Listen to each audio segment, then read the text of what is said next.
સત્યની સાથે જનતાનો અવાજ।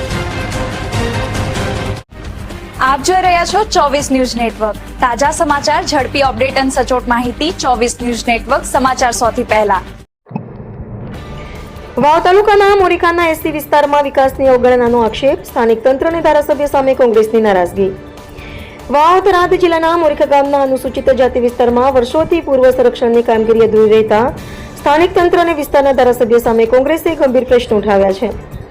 જિલ્લા કોંગ્રેસ સમિતિના મહામંત્રી ઈશ્વરભાઈ એન રાઠોડે બનાસકાંઠાના સાંસદ ગિનીબેન ઠાકોરને લેખિત રજૂઆત કરીને સ્થાનિક તંત્રની કામગીરી પર અસંતોષ વ્યક્ત કર્યો છે। રજૂઆતમાં દાવો કરવામાં આવ્યો છે કે દર ચોમાસે બહારના ગામનું વરસાદી પાણી અનુસૂચિત જાતિ વિસ્તારમાં ઘૂસી આવતા અડધો ગામ અસરગ્રસ્ત બને છે।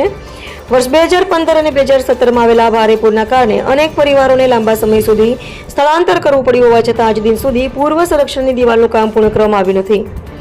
કોંગ્રેસના મહામંત્રીએ રજૂઆતમાં એવો પણ દાવો કર્યો છે કે અનુસૂચિત જાતિ વિસ્તારમાં વિકાસના કામો માટે પૂરતી ગ્રાન્ટ ફાળવવામાં આવી નથી, જેના કારણે સ્થાનિકોમાં ભારે રોષ જોવા મળી રહ્યો છે।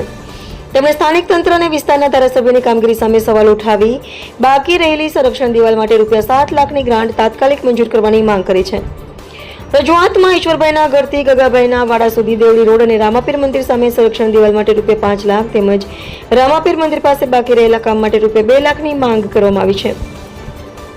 આ સમાચાર કોંગ્રેસના નેતા દ્વારા કરવામાં આવેલ લેખિત રજૂઆત અને તેમાં કરાયેલા આક્ષેપોના આધારે તૈયાર કરવામાં આવ્યા છે।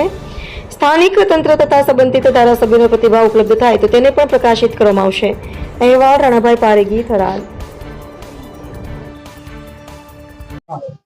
નમસ્કાર સાહેબ, હું લાલાભાઈ પારેગી બોલું છું। હું ગામ મોરીખા અને અમારે ઘરમાં પાણી વર્ષો વર્ષ ભરી જાય છે અને કોઈ સરકારી નિકાલ હજી પાણીનું કરતું નથી। તે તમને સબને વિનંતી છે કે કંઈક કાર્યવાહી કરો।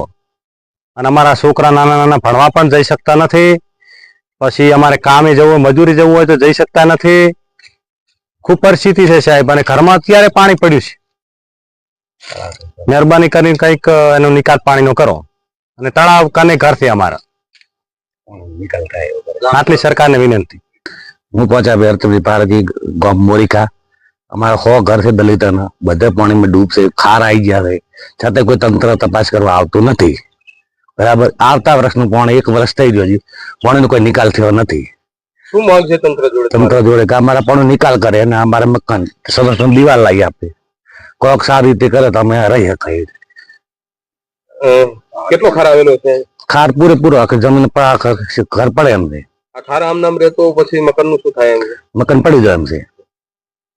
એ પણ છે અમારા તંત્ર આવીને તપાસ કરે, કોઈ સારી રીતે ખાલી આ પાણીનો નિકાલ કરે તો અમે રહી શકો। કુવાળી તળાવ છે આ બાજુમાં, એકદમ ખાર આવી જશે મકાનમાં બધે।